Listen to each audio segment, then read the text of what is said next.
வீணாக எங்களை பிடுங்க முயற்சி செய்ய வேண்டாம். நாங்கள் இரத்தத்தினால் வளருவோம். சுதந்திர பலஸ்தீனிய தேசம் உருவாக்கப்படும் வரை இந்த போரை தொடருவதற்கு நாங்கள் தயாராகவே இருக்கின்றோம். எகிப்திலே களமிறங்கிய ஹமாஸினுடைய தலைமைகளும் யுத்த நிறுத்த பேச்சுவார்த்தைகளும் அபு உபைதா தொடர்பான கேள்விகளும். இஸ்ரேலி ஆக்கிரமிப்பின் ரமோன் விமான நிலையத்தினை தாக்கிய யமன் ஹவுதி இராணுவத்தினரும் யமனின் வடக்கு பிரதேசத்திலே மீண்டும் தாக்குதல்களை ஆரம்பித்த சவுதி அரேபியாவும் யமன் ஹவுதி இராணுவத்தின் பதிலடி தாக்குதல்களும். ஹமாஸை நிராயுதபாணியாக்க முடியாது என்பதனை உணர்ந்து கொண்ட டொனால்ட் ட்ரம்பின் நிர்வாகமும் இஸ்ரேலி ஆக்கிரமிப்புக்கு எதிரான பலஸ்தீனிய போராளிகளின் ஏவுகணை தாக்குதல்களும். செங்கடல் பிரதேசத்தினூடாக செல்லக்கூடிய மைக்ரோசாப்டின் கேபிள்களை யமன் ஹவுதி இராணுவத்தினர் துண்டித்துள்ளார்களா? அமெரிக்க தூதர் மைக் ஹக்கபியினுடைய ஆன்மீக போரும் இஸ்ரேலி ஆக்கிரமிப்பு சர்வதேச ரீதியில் ஆரம்பித்திருக்கக்கூடிய மிகப்பெரிய பிரச்சாரமும்.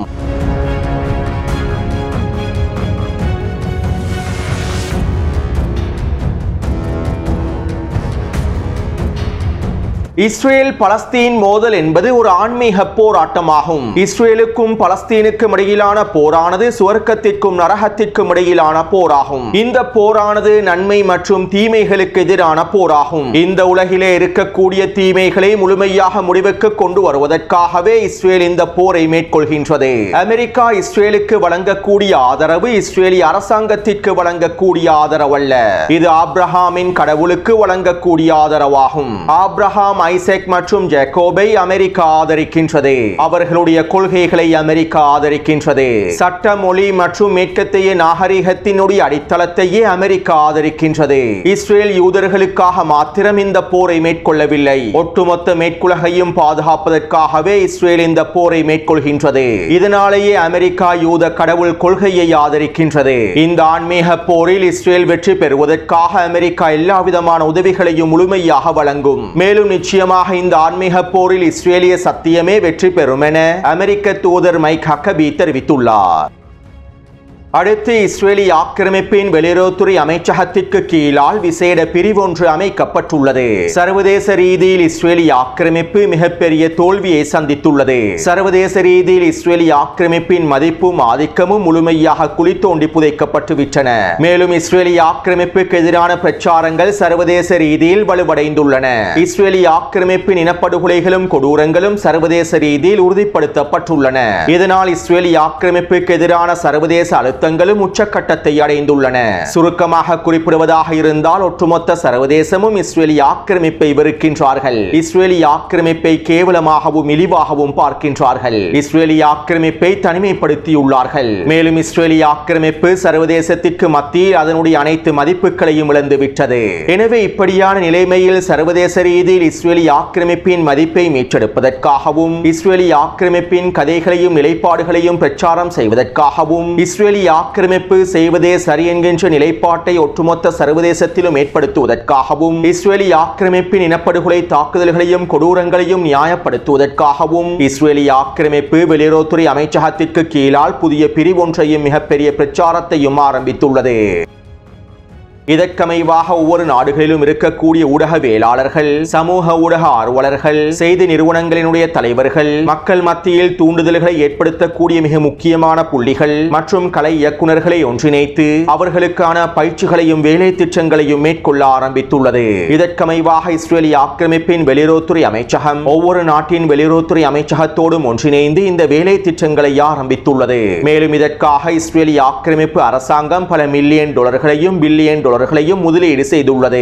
சர்வதேச ரீதியில் இஸ்ரேலி ஆக்கிரமிப்பு நிலைப்பாடு சரியான நிலைப்பாடு என்பதனை நியாயப்படுத்துவதற்காகவே இஸ்ரேலி ஆக்கிரமிப்பு தற்போது இந்த பிரச்சாரங்களை ஆரம்பித்துள்ளது. இதன் மூலமாக சர்வதேச ரீதியில் இஸ்ரேலி ஆக்கிரமிப்பின் மதிப்பையும் ஆதிக்கத்தையும் முழுமையாக மீட்டெடுக்க முடியும் என்றும் இஸ்ரேலி ஆக்கிரமிப்பு அரசாங்கம் திட்டமிட்டுள்ளது. அமெரிக்க நிர்வாகத்தின் உதவியோடு இந்த வேலை திட்டங்கள் ஆரம்பிக்கப்பட்டிருப்பதாகவும் தெரிவிக்கப்படுகின்றது.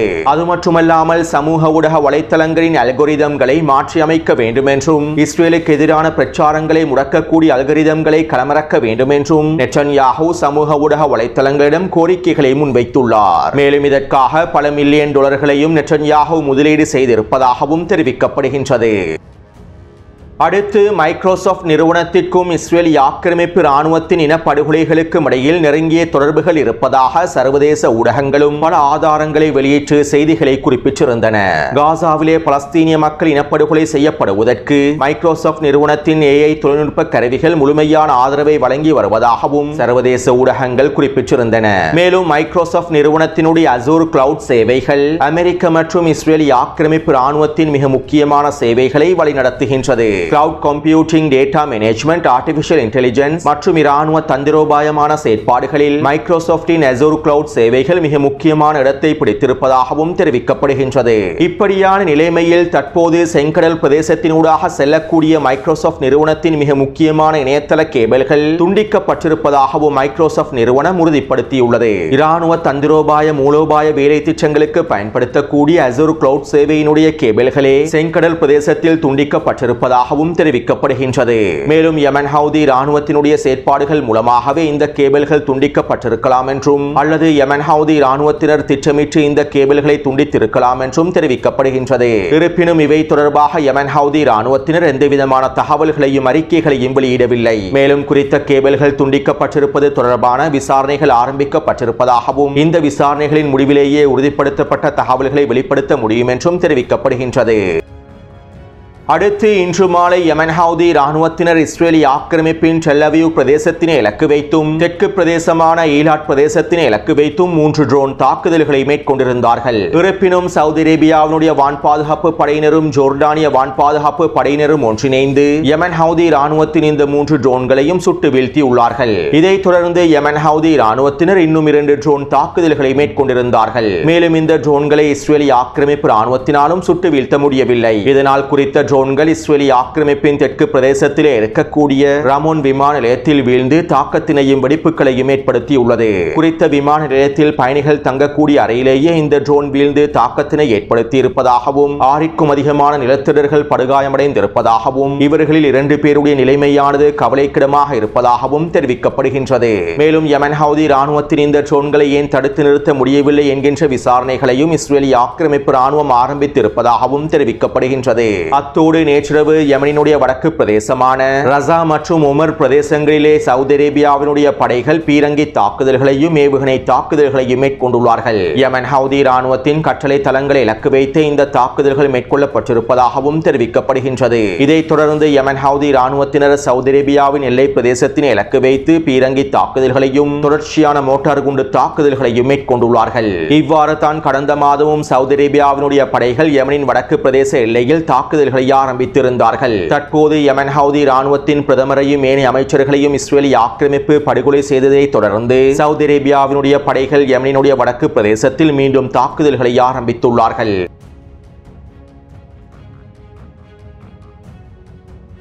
அபு உபைதா அவர்கள் கொல்லப்பட்டுள்ளாரா அல்லது உயிரோடு இருக்கின்றாரா என்பது தொடர்பாக சிலர் தொடர்ச்சியாக கேள்விகளை எழுப்பியிருந்தீர்கள். இவை தொடர்பாக கடந்த வாரமே காணொளிகளில் பல விடயங்களை தெளிவாக குறிப்பிட்டிருந்தேன். அபு உபைதா அவர்கள் கொல்லப்பட்டுள்ளார் என்பதற்கான எந்தவிதமான அறிவிப்புகளையும் ஹமாஸ் தரப்பினர் உத்தியோகபூர்வமாக வெளியிடவில்லை. அபு உபைதா அவர்கள் படுகொலை செய்யப்பட்டுள்ளார் என்பதற்கான ஆதாரங்களும் இன்னும் முன்வைக்கப்படவில்லை. அபு உபைதா தொடர்பான எந்தவிதமான அறிக்கைகளையும் ஹமாஸ் தரப்பினர் இன்னும் வெளியிடவில்லை. இஸ்ரேல் ஆக்கிரமிப்பு மாத்திரமே அபு உபைதா அவர்கள் படுகொலை செய்யப்பட்டு விட்டதாக பிரச்சாரங்களை மேற்கொண்டிருந்தது. மேலும் இதுதான் அபு உபைதாவினுடைய புகைப்படம் என்றும் இஸ்ரேலி ஆக்கிரமிப்பு ராணுவம் ஒரு புகைப்படத்தையும் வெளியிட்டிருந்தது. ஆனால் இஸ்ரேலி ஆக்கிரமிப்பு ராணுவம் வெளியிட்டிருக்கக்கூடிய புகைப்படம் கூட அபு உபைதாவின் புகைப்படம் தானா என்பதும் இன்னும் உறுதிப்படுத்தப்படவில்லை. சில தகவல்களின்படி இஸ்ரேலி ஆக்கிரமிப்பு ராணுவம் வெளியிட்டிருக்கக்கூடிய அபு உபைதாவின் புகைப்படம் வேறொரு நபருடைய புகைப்படம் என்றும் தெரிவிக்கின்றது. அபு உபைதா படுகொலை செய்யப்பட்டுள்ளாரா இல்லையா என்பது தொடர்பாக ஹமாஸ் தலைமைகள் உத்தியோகபூர்வமாக தகவல்களை வெளியிடாமல் எங்களுக்கு எந்தவிதமான முடிவுகளையும் எடுக்க முடியாது. அபு உபைதா அவர்கள் கொல்லப்பட்டு விட்டார்கள் என நாங்கள் நம்புவதும் அவை தொடர்பான பிரச்சாரங்களை மேற்கொள்வதும் இஸ்ரேலி ஆக்கிரமிப்பின் பிரச்சாரங்களை வலு சேர்க்கக்கூடியதாகவே அமைந்திருக்கும். எனவே பலஸ்தீனிய தலைமைகள் அபு உபைதா தொடர்பாக உத்தியோகபூர்வமாக அறிவிக்கும் வரை நாங்கள் காத்திருப்பதே சிறந்ததாகும். அத்தோடு பலஸ்தீனிய தலைமைகள் கொல்லப்படுவதனால் காசாவின் யுத்தகலத்தில் எந்தவிதமான மாற்றங்களும் ஏற்பட போவதில்லை. பலஸ்தீனிய தலைமை அடிமைகள் கொல்லப்படுவதால் பலஸ்தீனிய போராட்டம் பலவீனமடைய போவதில்லை. காசாவிலே ஒரு குழந்தை எஞ்சியிருந்தாலும் அந்த குழந்தையும் நிலத்தை மீட்டெடுப்பதற்காக தொடர்ந்து போராடும். ஒட்டுமொத்த பலஸ்தீனிய நிலங்களும் முழுமையாக மீட்டெடுக்கப்பட்டு நிலத்திடர்கள் விரட்டி அடிக்கப்படும் வரை இந்த போராட்டமானது ஒருபொழுதும் நிறுத்தப்பட போவதில்லை. இதுவே பலஸ்தீனிய யுத்த களத்தின் யதார்த்தமான உண்மை என்பதனையும் நாங்கள் தெளிவாக புரிந்து கொள்ள வேண்டும். இவற்றை நாம் தெளிவாக புரிந்து கொண்டால் அபு உபைதா அவர்கள் படுகொலை செய்யப்பட்டிருந்தாலும் களத்திலே எந்தவிதமான மாற்றமும் ஏற்பட போவதில்லை என்பதனையும் எங்களுக்கு தெளிவாக புரிந்து கொள்ள முடியும். அடுத்து இஸ்ரேலிய ஆக்கிரமிப்பு காசா சிட்டியிலே இருக்கக்கூடிய அடுக்குமாடி கட்டிடங்களையும் வீடுகளையும் இலக்கு வைத்து தொடர்ச்சியான தாக்குதல்களை மேற்கொண்டு வருகின்றது. கடந்த 48 மணித்தியாலங்களுக்குள் 10க்கும் அதிகமான அடுக்குமாடி கட்டிடங்களை இஸ்ரேலிய ஆக்கிரமிப்பு இலக்கு வைத்து தாக்குதல்களை மேற்கொண்டு தரைமட்டமாக்கியுள்ளது. இந்த கட்டிடங்கள் அனைத்தும் 10 தொடக்கம் 16 அடுக்குமாடிகளை கொண்டிருக்கக்கூடிய கட்டிடங்களாகும். மேலும் காசா சிட்டியிலே இருக்கக்கூடிய மிக முக்கியமான கட்டிடங்களாகும். அத்தோடு காசா சிட்டியிலே இருக்கக்கூடிய அனைத்து அடுக்குமாடி கட்டிடங்களிலும் இருக்கக்கூடிய மக்களை முழுமையாக வெளியேறுமாறும் அடுக்குமாடி கட்டிடங்களுக்கு அண்மையில் இருக்கக்கூடிய கூடாரங்களிலிருந்து முழுமையாக வெளியேறி விடுமாறும் இஸ்ரேலிய ஆக்கிரமிப்பு கட்டளையிட்டுள்ளது. இதற்காக ஒவ்வொரு நாளும் தொடர்ச்சியான துண்டு பிரசுரங்களையும் வீசி வருகின்றது. இருப்பினும் குறைந்த அளவிலான பலஸ்தீனிய மக்கள் மாத்திரமே குறித்த பிரதேசங்களில் இருந்து இடம்பெயர்ந்துள்ளார்கள். அதுவும் காசா சிட்டியை விட்டு அவர்கள் வெளியேறவில்லை. காசா சிட்டியின் மேற்கு கடற்கரை பிரதேசத்தை நோக்கிய இடம்பெயர்ந்துள்ளார்கள். அதாவது காசா சிட்டியிலே இருக்கக்கூடிய 10 லட்சத்திற்கும் அதிகமான பலஸ்தீனிய மக்களை வெளியேற்றுவது இஸ்ரேலிய ஆக்கிரமிப்பு ராணுவத்திற்கு மிகப்பெரிய சவாலாக மாறியுள்ளது. அடுத்து இவை தொடர்பாக நேற்றிரவு நடைபெற்ற போர் அமைச்சரவை கூட்டத்தில் விசேட கலந்துரையாடல்கள் மேற்கொள்ளப்பட்டிருந்தன.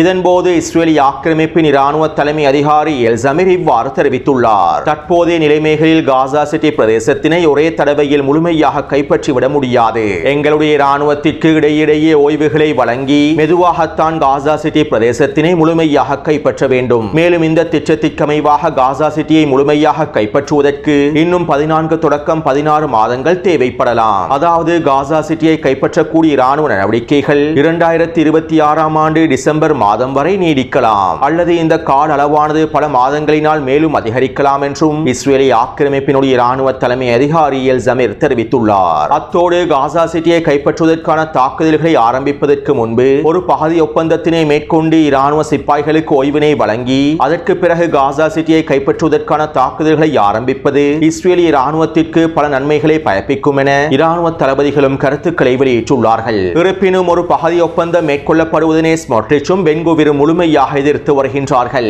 எந்தவிதமான பகுதி ஒப்பந்தங்களையும் மேற்கொள்ளாமல் காசா சிட்டியை முழுமையாக கைப்பற்றி வெஸ்ட் பேங்க் பிரதேசத்திலும் இறையாண்மையை முழுமையாக செலுத்தி பூரணமான வெற்றியை பெற்றுக் கொள்வதே எங்களுடைய இலக்காக இருக்க வேண்டும் என்றும் இந்த வெற்றியை இஸ்ரேலினுடைய எதிர்காலத்திற்கு மிக முக்கியமானது என்றும் பென்கோவிரும் ஸ்மோட்ரிச்சும் தொடர்ச்சியான கருத்துக்களையும் வெளியிட்டு வருகின்றார்கள். அடுத்து கடந்த ஆகஸ்ட் மாதம் 18ஆம் திகதி மத்தியஸ்தர்கள் மூலமாக முன்வைக்கப்பட்டிருக்கக்கூடிய ஒப்பந்தத்தினை நடைமுறைப்படுத்துவதற்கு நாங்கள் உறுதியாக இருப்பதாக ஹமாஸினுடைய தலைமைகள் தெரிவித்திருந்தார்கள். காசாவிலே நிரந்தர போர் நிறுத்தத்தை ஏற்படுத்தக்கூடிய ஒப்பந்தம் ஒன்றை இஸ்ரேலிய ஆக்கிரமிப்பு ராணுவம் காசாவை விட்டு முழுமையாக வெளியேறக்கூடிய ஒப்பந்தம் ஒன்றை நடைமுறைப்படுத்துவதற்கு நாங்கள் தயாராகவே இருக்கின்றோம் என ஹமாஸினுடைய தலைவர்கள் அறிவித்திருந்தார்கள். எனவே இப்படியான நிலைமையில் நேற்றிரவு அமெரிக்க தூதர் ஸ்டீவ் விட்கோஃப் எகிப்திய தலைமைகளுக்கு தொலைபேசி அழைப்பினை ஏற்படுத்தி விசேட கலந்துரையாடல்களையும் மேற்கொண்டுள்ளார். இதைத் தொடர்ந்து எகிப்தினுடைய புலனாய்வு தலைமைகள் ஹமாஸினுடைய தலைமைகளை அவசரமாக எகிப்துக்கு வருமாறும் அழைப்பு விடுத்துள்ளார்கள். இதற்கமைவாக இன்று காலை ஹமாஸினுடைய தலைமைகள் எகிப்திலே களமிறங்கி இருப்பதாகவும் தெரிவிக்கப்படுகின்றது.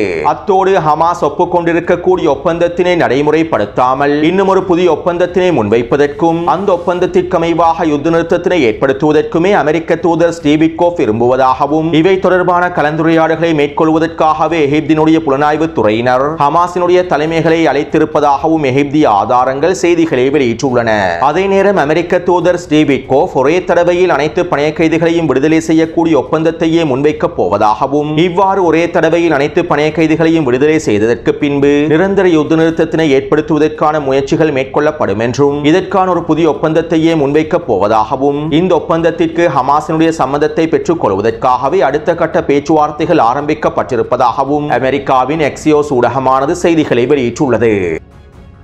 இப்படியான நிலைமையில் இன்று மாலை ஹமாஸினுடைய தலைவர்களில் ஒருவரான பஸ்ஸேம் நயீம் அவர்கள் இவ்வாறு தெரிவித்துள்ளார். ஹமாஸினுடைய நிலைப்பாடுகள் தெளிவாக உள்ளது. எங்களுடைய நிபந்தனைகளுக்கு அமைவாக பலஸ்தீனிய மக்களுடைய உரிமைகளை பெற்று தரக்கூடிய உறுதிப்படுத்தக்கூடிய ஒரு ஒப்பந்தத்தினை மாத்திரமே நாங்கள் நிறைவேற்றுவோம். எங்களுடைய நிபந்தனைகள் பலஸ்தீனிய மக்களுடைய உரிமைகளாகும். அத்தோடு எதிர்ப்பினுடைய ஆயுதங்களை சரணடைய வைக்கக்கூடிய எந்த ஒரு ஒப்பந்தத்தையும் நாங்கள் ஏற்றுக்கொள்ளப் போவதில்லை. ஜெருசலத்தை தலைநகராக கொண்ட சுதந்திர பலஸ்தீனிய தேசத்தினை உருவாக்கும் வரை நாங்கள் எங்களுடைய ஆயுதங்களை கீழே வைக்கப் போவதில்லை. மேலும் ஜெருசலத்தை தலைநகராக கொண்ட சுதந்திர பலஸ்தீனிய தேசத்தினை உருவாக்கும் வரை மிக நீண்ட போரை மேற்கொள்வதற்கும் நாங்கள் தயாராகவே இருக்கின்றோம். எங்களுடைய நிபந்தனைகளுக்கு அமைவாக யுத்த நிறுத்தத்தினை ஏற்படுத்துவதற்கான வேலை திட்டங்கள் முன்னெடுக்கப்படாவிட்டால் இந்த மிகப்பெரிய நீண்ட போரையும் நாங்கள் வழிநடத்துவோம் என ஹமாஸினுடைய தலைவர்களில் ஒருவரான பஸ்ஸேம் நயீம் அவர்கள் தெரிவித்துள்ளார். அதே போன்று அல்-கஸாம் படையினரும் வாசகம் ஒன்றை வெளியிட்டிருந்தார்கள். வீணாக எங்களை பிடுங்கி எறிவதற்கு முயற்சி செய்ய வேண்டாம், நாங்கள் இரத்தத்தினால் வளர்வோம் என அல்-கஸாம் படையினர் குறித்த வாசகத்தை வெளியிட்டுள்ளார்கள். அடுத்து இஸ்ரேலிய ஆக்கிரமிப்பின் அரசியல் ஆய்வாளர் என்னா பரிஸ்கி இவ்வாறு தெரிவித்துள்ளார். ஹமாஸ் சரணடைவதற்கு வெகு தொலைவிலேயே உள்ளது. அமெரிக்க படைகள் காசாவிலே முழுமையாக களமிறக்கப்பட்டாலும் ஹமாஸ் ஒரு பொழுதும் சரணடையாது. இதனை டொனால்ட் ட்ரம்பின் நிர்வாகம் தற்போது புரிந்து கொள்வதற்கு ஆரம்பித்துள்ளது. ஆப்கானிஸ்தானிலிருந்து அமெரிக்க படைகள் முழுமையாக வெளியேறியதை போன்று காசாவிலிருந்து இஸ்ரேலிய படைகள் முழுமையாக வெளியேறினால் மாத்திரமே யுத்த நிறுத்த ஒப்பந்தத்தினை மேற்கொண்டு பணைய கைதிகளை மீட்டெடுக்க முடியும் என்கின்ற உண்மையை நாங்கள் புரிந்து கொள்ள வேண்டும். இதனை இஸ்ரேலிய ராணுவம் தற்போது புரிந்து கொண்டு காசாவை விட்டு முழுமையாக வெளியேறிவிட வேண்டும். காசாவிலே இஸ்ரேலிய ராணுவம் நிலை கொண்டிருக்கக்கூடிய ஒவ்வொரு நாளும் இஸ்ரேலிய ராணுவத்திற்கு மிகப்பெரிய இழப்புகள் ஏற்படுத்தப்படுகின்றன.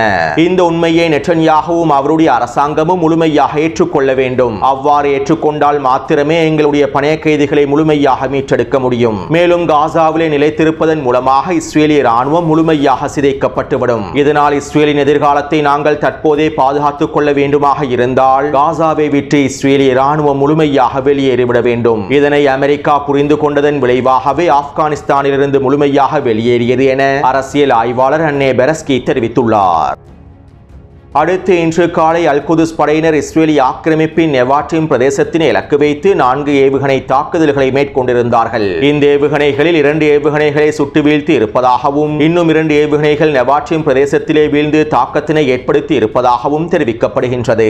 மேலும் பலஸ்தீனிய போராளிகளின் இந்த ஏவுகணை தாக்குதல்கள் இஸ்ரேலிய ஆக்கிரமிப்பின் மிகப்பெரிய தோல்வி என்றும் 702 நாட்களுக்கு பின்பும் பலஸ்தீனிய போராளிகள் இஸ்ரேலுக்கு எதிராக ஏவுகணை தாக்குதல்களை மேற்கொள்கின்றார்கள் என்றும் பலஸ்தீனிய போராளிகளின் ஏவுகணை தளங்களை கூட இஸ்ரேலிய ராணுவத்தினால் சிதைக்க முடியவில்லை என்றும் இஸ்ரேலிய ஆக்கிரமிப்பு ஊடகங்கள் விமர்சனங்களை முன்வைத்திருந்தன.